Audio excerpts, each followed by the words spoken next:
정부가 현행 거리두기 단계를 2주 동안 더 연장하기로 했습니다. 네, 코로나19 관련 내용들 오늘 이 시간에는 정기석 한림대 성심병원 호흡기내과 교수와 함께 짚어보도록 하겠습니다. 네, 어서 오십시오. 예, 안녕하십니까. 지금 확산세라고 해야 되나요? 아니면 그냥 정책이라고 해야 될까요? 지금 상황이요.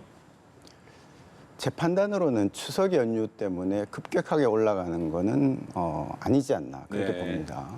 지금 추석 연휴가 끝난 지 정식으로 끝난 지 벌써 한 7일, 8일, 9일째 되고 있는데 네. 만일 그때 환자들이 많이 발생했더라면 지금 거의 다 나타났겠죠. 그리고 다음에는 이제 2차, 3차 감염으로 이어지면서 더 이어질 텐데 예. 추석 전에 이미 상승세를 보였고요. 그다음에 추석 연휴에 여파가 있기는 있는데 그게 어떤 여파인가 하면은 검사를 안 하고 역학조사가 덜 된 바람에 그 다음 날부터 검사를 하는 바람에 갑자기 3,000명까지 올랐죠. 네. 예, 그리고 지금 이번 주에 보이는 2,400, 500, 600, 700대는 그때 올라가는 추세 그대로 올라가는 거다. 연휴가 아니었더라도 평균치로 따지면 한 단계 더 레벨업해서 더 정점 근처에 가고 있는 거다라고 그렇게 보입니다. 그러면 그 추석 연휴 전에도 추석 때 이동량 많으니까 걱정이 있었고 연휴 후에도 언제까지 한 2, 3주 후면 더 늘어날 것이다 걱정이 있었는데 그렇게 걱정할 만한 상황까지는 아닙니까? 물론 확진자는 많이 늘었습니다만. 예, 저는 이제 사람들이 그 추석 연휴 때문에 더 많아진다고 생각했을 때 그것도 맞지만 한 가지 의미는요. 또 다른 측면에서 보면 사회 활동이 중단되는 시기입니다. 직장을 안 가고 모임이 줄어들고요. 웬만한 식당이나 단체 모임 장소는 문을 닫죠. 네. 예, 그렇기 때문에 소위 이제 방역 당국이 보기에는 좀 그렇게 아주 절실하지 않은 모임은 다 줄어드는 거죠. 예, 그래서 그 두 개가 상쇄되면서 저는 그냥 비슷할 거다라고 이제 그렇게 예측을 했는데요. 예. 뭐 조금 더 기다려 보면 이 추세가 어떻게 가는지는 알 수 있겠죠. 알겠습니다. 네. 그런데 추석 연휴의 상황을 보니까 학생 감염이 크게 늘고 그중에서도 특히 외국인 유학생들의 감염이 또 많아졌다고 해서요. 이런 부분은 어떻게 대응하는 게 좋을까요? 예, 이제 외국인 근로자 문제가 나왔다가 다시 이제 외국인 유학생 문제가 나왔는데요. 외국인 유학생 문제는 사실은 전적으로 지자체나 그 해당 대학에서 좀 미리 살펴봤어야 되는 문제다 그렇게 봅니다. 왜냐하면 서울 지역은 워낙 넓으니까 수도권은 좀 그렇지만 지방으로 가면은 유학생들이 뭐 당연히 그렇지 않겠습니까? 우리나라 유학생들도 미국을 가더라도 어떻게 좀 한적한 주에 가면 늘 모여서 같이 활동을 하겠죠. 그러면 해당 대학은 알고 있을 거예요. 자기네들 외국인 학생이 얼마나 있는지 알고 어느 국적인지 어디 다 아니까.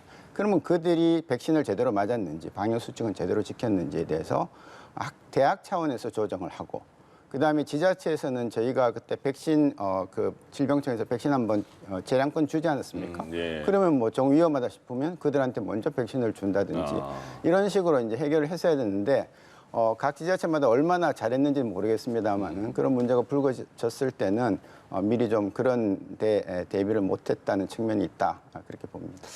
오늘 오전에 이제 오늘 자세한 다음 주부터의 거리두기 단계가 나올 텐데요. 일단 미리 대략적인 윤곽은 나왔잖아요. 김부겸 총리가 발표한 게 17일까지 그러니까 다음 주 월요일부터 2주 동안 수도권 4단계, 비수도권 3단계를 유지를 하겠다. 그러니까 지금 확산세가 있지만 근데 약간의 달라진 게 있더라고요. 그 인원별 모임 수는 조금 조절하는 것 같던데 나중에 들어보면 알겠지만 어떻게 지금 상황을 지금 이 거리두기 단계의 변화를 판단하세요? 저는 2주 연장하는 건 뭐 당연하다고 생각하고요. 네. 지금 상태에서도 사실은 좀 완화 내지는 정상화 시킬 필요가 있는 그런 부분들이 있습니다. 예. 뭐 대표적인 게 이제 그 저녁 6시 이후에 이제 인원을 딱 제한하는데 카페나 식당만 이제 그 좀 풀어주는 거죠. 예, 그래서 예를 들면 저녁에 뭐 한 4사람 모여서 당구장에서 당구를 친다고 치면은 마스크 끼고 당구 치는데 그게 식당에서 밥 먹는 것보다 더 위험하겠습니까? 요새 안 되나요? 안 되는 걸로 알고 있습니다. 그렇군요. 식당 그러니까 4명까지 되고요. 예. 나머지는 백신하고 상관없이 2명입니다. 또 뭐 식당 카페와 유사한 그런 업종들도 다 안 되고 하니까 네. 과연 마스크를 벗고 음식을 나누는 그런 장소보다 덜 위험한 장소들이 지금 인원 제한에 묶여 있단 말이죠. 그렇군요. 예. 목욕탕도 마찬가지입니다. 예. 체육시설에 목욕탕 이용 못하지 않습니까? 네.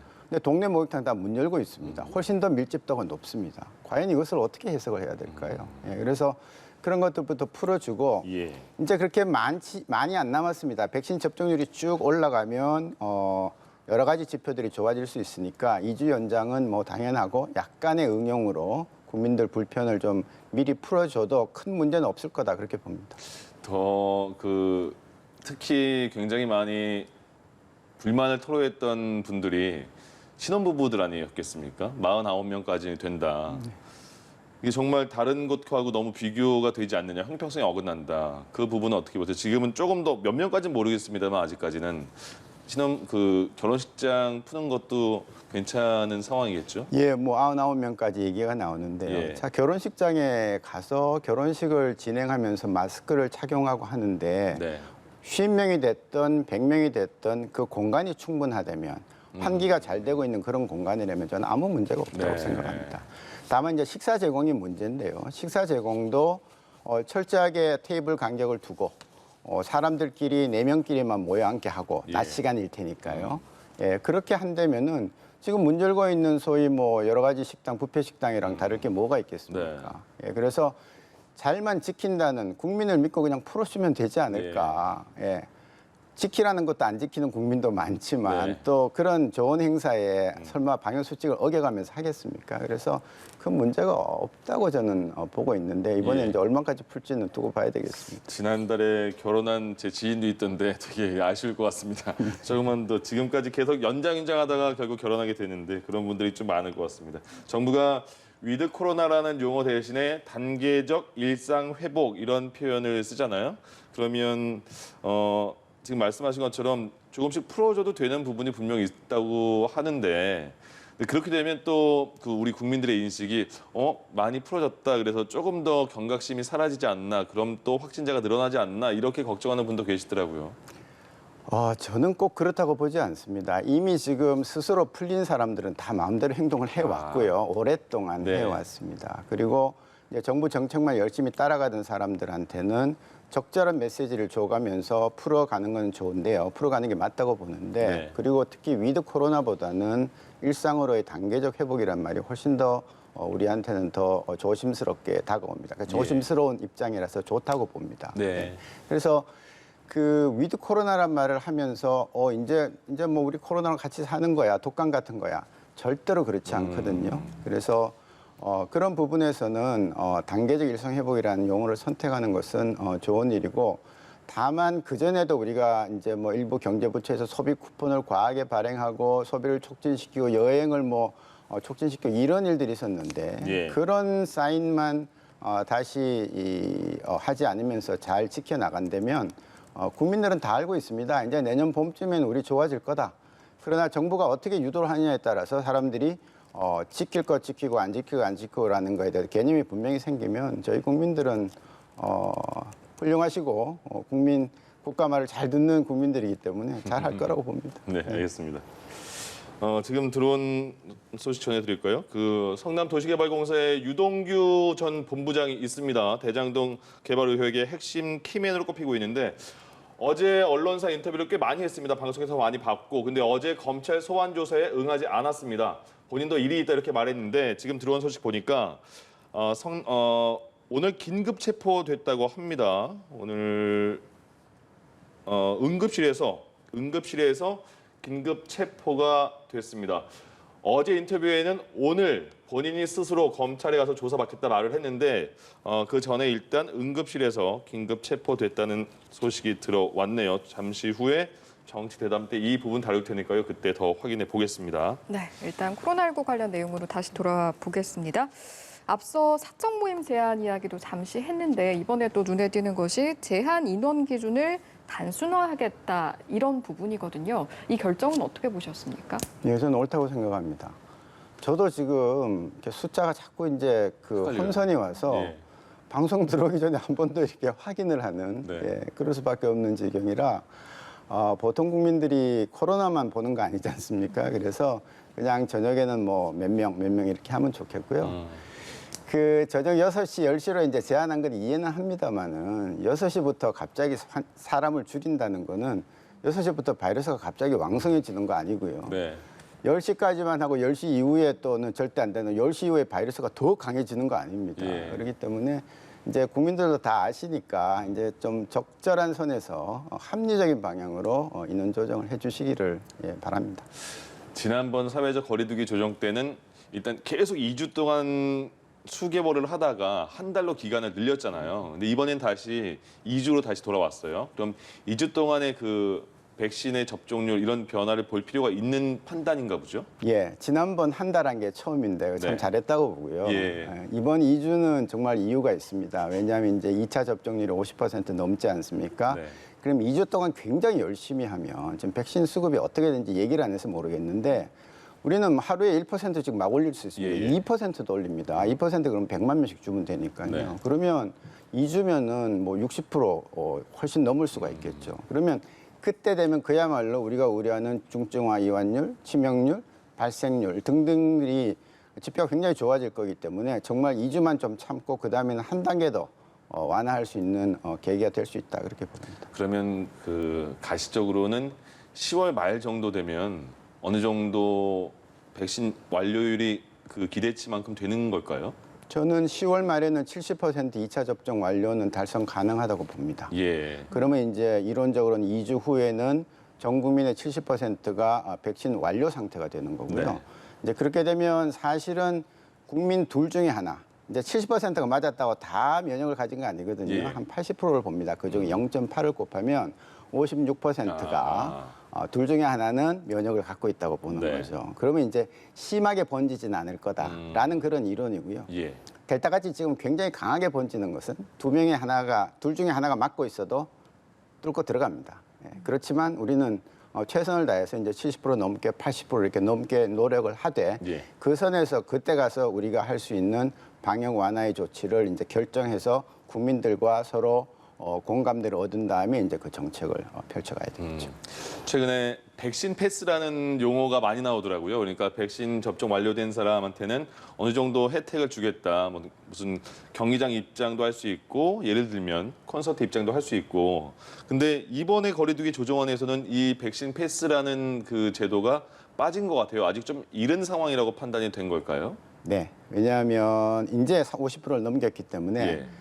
많은 국민이 그게 있어야지 이제 관심도 가지고 네. 혜택을 볼 거 아닙니까? 저도 기대 좀 했거든요. 예, 그리고 국민들은 맞고 싶은데 백신이 없어서 못 맞았어요. 네. 근데 정부의 책임이기 때문에 안 맞은 게 아니라 못 맞은 사람들한테 약간의 불이익을 주는 것은 그건 공평하지 않거든요. 그러네요. 네. 예.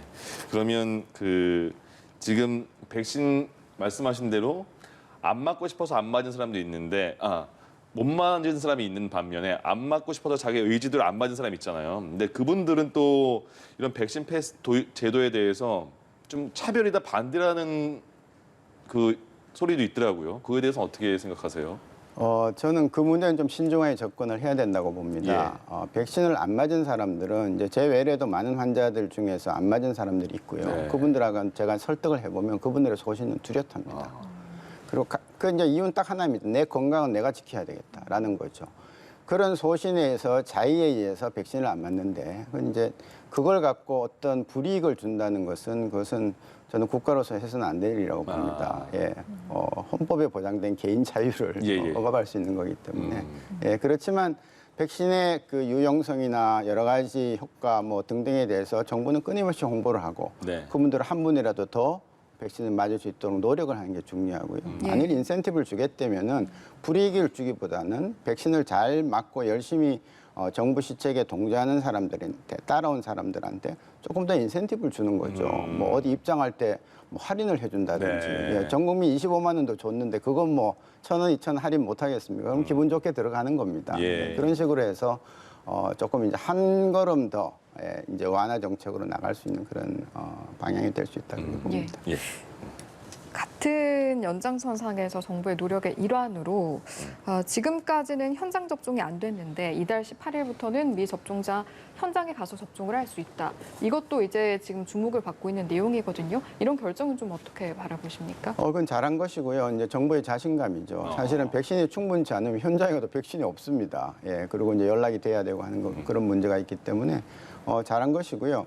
예약이라는 건 상당히 구차한 행위입니다. 네. 그리고 내가 그 일정을 빼야 되지 않습니까? 근데 내가 언제든지 맞고 싶을 때 가서 맞을 수 있어. 또 변심을 하잖아요. 네. 안 맞으려 했다가 또 오늘은 맞아야 되겠다. 예, 예. 그럼 그때 이제 온전히 가면 맞을 수 있다고 하면은 아마 그걸로 인해서 접종률이 꽤 올라가는 효과를 기대할 수 있다 그렇게 봅니다. 네. 미국에서 보면, 그러니까 우리나라도 4분기 접종 계획을 보니까 임신부 포함됐잖아요. 12세에서 17세에도 포함됐고요. 근데 미국 CDC는 임신부에 대해서 임신 중이거나 임신을 계획하는 여성이거나 또 최근에 출산한 여성은 코로나 백신 반드시 맞아주시라 이렇게까지 권고를 하더라고요. 그만큼 그 여성 중에 임신 가임기 여성이나 아니면 임신 중 출산한 여성에 대해서 백신이 이렇게 중요한 건가 보죠. 이제 그것은 미국에서 제시한 통계가 얘기를 하고 있거든요. 네. 그래서 그 임신을 하고 있는 여성이 코로나에 걸렸을 때는 여러 가지 상황이 훨씬 더 나빠지는 걸로 되어 예. 있습니다. 특히 뭐 임신이라는 것이 생명을 하나 더 가지고 있는 두 개의 생명이기 때문에 더 위험하다면은 두 개의 생명이 동시에 위협을 받는 거지 네네. 않습니까? 그래서 임신을 하신 분들은 우리나라에서도 마찬가지로 코로나에 걸렸을 때 굉장히 나빠질 확률이 훨씬 더 높기 때문에 예. 혹시 백신을 맞아서 내가 부작용이 나타나면 어떨까 하는 그런 두려움하고 코로나에 걸렸을 때 내가 백신을 맞음으로 해서 얻을 수 있는 그 득하고 예. 잘 판단을 하셔서 그래도 득이 더 좋다고 생각하시면 백신을 맞으시는 것이 옳다 그렇게 봅니다. 그러면 임신한 여성분이 백신을 맞으면 그 백신의 효과가 태아한테까지 갑니까? 갑니다. 예. 그 백신을 맞으면 거기서 만들어진 항체가 예. 이제 그 태반을 통해서 아이한테 내려가고요. 예. 그다음에 또 출산을 하고 난 다음에 모유 수유를 할 때도 이 항체가 일정 부분 항체가 들어간다는 그런 얘기까지 있기 때문에 예. 이제 문제는 없는데 문제는 이제 그 태아가 특히 임신 초기에 각종 장기들을 우리가 만들 때요. 네. 심장을 만들고 그다음에 뭐 손가락을 만들고 이런 과정에 혹시 어떤 약이라도 들어가면 예, 예. 기형이나 이런 문제가 생길 수 있다는 거에 대해서 우리가 늘 우려를 하기 때문에 정부에서는 12주 미만의 임신부에 대해서는 의사와 상의를 하시라 이제 이렇게 지침을 내리고 있죠. 우리나라에서 그 임신 여성에 대해서 그 독감 백신은 맞을 수 있나요? 네, 맞을 수 있습니다. 아, 그래요? 네. 아, 그럼 만약에 그러면 또 하나 궁금한 게 정부가 독감 백신과 코로나 백신 같이 맞아도 된다 이렇게 얘기를 했잖아요. 네. 근데 임신부도 그렇게 해도 되는 건지가 궁금하네요. 그 부분은 제가 의학적인 근거를 갖고 말씀드리긴 어렵지만 예. 괜찮다고 봅니다. 예, 동시에 맞는 것이 임신부로 해서 특별히 그 백신을 두 개를 동시에 맞았을 때 더 어렵다고 보지는 않는데요. 다만 이제 어차피 하나하나 맞아서 열 나고 아플 거라면 같이 맞았을 때도 그 열이 더 많이 나고 이렇다고 보지는 않거든요. 그래서 제가 근거는 없는 말씀입니다만 저의 뭐 의사 경험으로 같이 맞아도 큰 지장은 없을 거다 그렇게 말씀드립니다. 알겠습니다. 네. 다른 나라의 상황은 어떤지도 좀 참고해서 보면 일단은 세계적으로 봤을 때는 확산세 전주 대비는 다소 감소하는 모습 보이고 있는데 싱가포르를 보니까 위드 코로나 이후로 확진자가 굉장히 는 모습을 보이고 있거든요. 싱가포르 상황은 좀 어떻게 보십니까? 싱가포르는 사실 뭐 아시겠지만 도시국가입니다. 그리고 외국인 근로자가 굉장히 많이 들어가 있고 처음에 싱가포르 그 방역 잘하다가 한번 다시 터졌을 때가 외국인 근로자 문제 때문에 이제 예. 터졌고 예. 특히 뭐 인도나 말레이시아 인근 나라에서 많이 사람들이 이제 오고 가는 거기 때문에 이제 관리가 조금 힘들 겁니다. 밀집도가 굉장히 높으니까요. 그럼에도 불구하고 한 가지 특이한 현상은 중증 환자 이완율이 제일 낮습니다. 제가 본 다른 나라 여러 나라 통계 중에서는 한 0.1% 정도 이렇게 발표를 하고 있더라고요. 그래서 만일 그렇다면 우리나라도 사실 제가 개인적으로 생각하는 중증 이완율은 0.1% 미만이거든요. 지금 0.2% 조금 넘습니다. 예. 그렇다면은 조금 발생해도 그냥 경증으로 끝나고 입원 많이 안 하고 중증 환자 안 되고 하면은 싱가포르도 견딜 수 있지 않겠느냐. 그리고 그 나라 사회에서 자기들이 할 수 있는 소위 거리두기 단계를 좀 조정하면서 계속 밀고 가지 않겠느냐 그렇게 봅니다. 예. 위중증을 좀 주목해서 보고 그걸 기준점으로 삼는다고 했을 때 지금 정부가 내세우고 있는 것은 고령층 90%, 성인 80% 접종 완료되면 우리도 단계적으로 일상 회복하겠다 이런 방침이잖아요. 이 정도의 기준 괜찮다고 보십니까? 그 기준이 결국은 70%입니다. 성인 80%가 그 전 국민 70%하고 같은 숫자거든요. 네. 그래서 이제 처음 했던 그 목표 그대로 가져가는 건데 이제 그렇게 기준을 해놓고 훨씬 더 올려야죠. 더 한 명이라도 맞게 해야 되는데 그 기준이 충족되면 우리도 희망이 훨씬 더 커집니다. 다만 그때도 제일 중요한 것은 중환자가 얼마나 발생하냐입니다. 예, 뭐 혹자들은 뭐 중환자 한 1,500명까지 수용을 할 수 있다고 얘기하는데 우리나라 중환자실 형편상 현장에서는 1,500명이 중환자실에 코로나 환자로 가득 차면 우리나라 의료 체계 못 견딥니다. 중환자실이 8,000개밖에 없거든요. 전국에 10,000개예요. 성인은 8,000개입니다. 근데 그 8,000개가 물론 추가로 병상을 한다고 치더라도 한 1,500개 정도가 들어가게 되면 전체적으로 한 20%가 거기에 전력이 들어가야 되는 인력과 장비가 들어가야 되고 그러면 나머지 늘 발생하는 중환자들한테는 어쩔 수 없이 불이익이 따르고 그때 발생하는 코로나 환자도 어차피 불이익이 따르게 됩니다. 왜냐하면 병상만 늘린다고 되는 게 아니에요.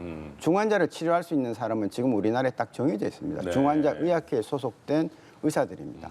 다른 사람들이 들어가면 비전문적인 일을 하게 되기 때문에 못합니다. 예를 들어 정형외과 의사가 코로나 환자 볼 수 있겠습니까? 예, 그래서 그 전문성에 입각한 치료, 그다음에 지금 현재 우리나라의 병상 숫자 이런 것들을 계산할 때 잘 조절을 해서 그게 많이 증가하거나 증가해서 의료 체계에 문제가 되지 않도록 미리 준비를 해나가는 그런 자세가 필요하다. 이거는 어떻게 보세요? 지금 우리가 그 매일 정부에서 코로나 확진자 그리고 중환자 이렇게 발표를 하잖아요. 수치를요. 근데 많은 언론에서는 이제 그 일반인들이 받아들이기에는 중환자 숫자와 위중증자 수치와 치명률 그 수치는 잘 기억을 못하고 그냥 확진자가 어제보다 얼마 늘었느냐 거기에 대해서 관심만 많거든요. 근데 일상 회복 단계적으로 갈 때 위드 코로나로 갈 때 치명도 중요하다는 얘기가 있는데 그러면 치명률과 같이 이렇게 발표를 그 국민들이 기억날 수 있게 해주면서 그러면 확진자는 많지만 그렇게 위험한 게 생각보다 아니구나 이렇게 느낄 수 있게 하는 것도 방법이 아닐까 싶은데 어떠세요? 예, 지금 이제 위중증 환자가 나오고 사망자가 나오고 이제 확진자가 나오는데 정말 중요한 것은 끝단에 있는 사망을 줄이고 위중증을 줄이면 그냥 가볍게 앓고 넘어가는 병이 되는 거 맞습니다. 다만 이 매일매일 숫자가 저는 아직도 중요하다고 보고요. 다만 거기에 지금 말씀하신 바와 같이 집중하지는 말자는 동의합니다. 그런데 이 매일매일 숫자가 왜 중요하냐면은 이 숫자가 결국은 언젠가는 일주일 전으로 해서 위중증으로 넘어가는 비율이 나오는 거거든요. 자, 오늘 2,500명이 발생했다 그러면 정확하게 이 2,500명 중에 2%인 50명은 언젠가 중환자실에 입장을 하십니다.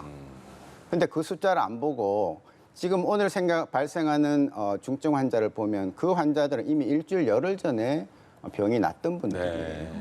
예, 그래서 지금 숫자를 보는 것이 단순히 숫자가 올라가고 내려가는 걸 보는 것도 있지만 그 숫자가 어떻게 연결될 것인가라는 걸 보는 게 중요하죠. 그래서 그 50명이 중환자가 분명히 발생하고 지금까지 나온 통계로는 그중에 10%는 돌아가신단 말이에요. 5명이 돌아가시는 거예요. 그러니까 지금 위중증 환자가 줄었다 늘었다 사망자 늘었다 줄었다 하는 그거는요. 잘 보셔야 돼요. 왜냐하면 위중증 환자가 지금 300명 그대로 있다 이렇게 치면요. 사망자가 10명이 나오잖아요. 그러면 그 사망자가 위중증에서 빠지는 거예요. 사실 위중증이 10명 는 거고요. 또 위중증 환자가 회복돼서 다시 병실로 가십니다. 그럼 거기서 빠지고 유입되는 환자를 계산을 안 하는 거예요. 그러니까 위중증 환자 줄고 있네. 그게 아니에요. 위중증 환자는 계속 들어갑니다. 중환자실로. 그리고 대개 한 2주 정도를 해서 빠져나가십니다. 회복되거나 돌아가시거나. 그러니까 계속 유입되는 그 환자들을 보고 있어야 되고 그걸 보려면은 지금 숫자를 알아야 일주일 뒤, 열흘 뒤에 위중증 환자가 얼마나 발생할 거를 예측을 하고 지금부터 준비를 해야 되죠. 병실 준비해 그러면 병실이 갑자기 나옵니까? 적어도 일주일, 열흘 전에 준비해야 그래도 대처를 할 수 있지 않겠습니까? 알겠습니다. 오늘 말씀 여기까지 듣도록 하겠습니다. 지금까지 정기석 한림대 성심병원 호흡기내과 교수와 이 시간 함께했습니다. 고맙습니다.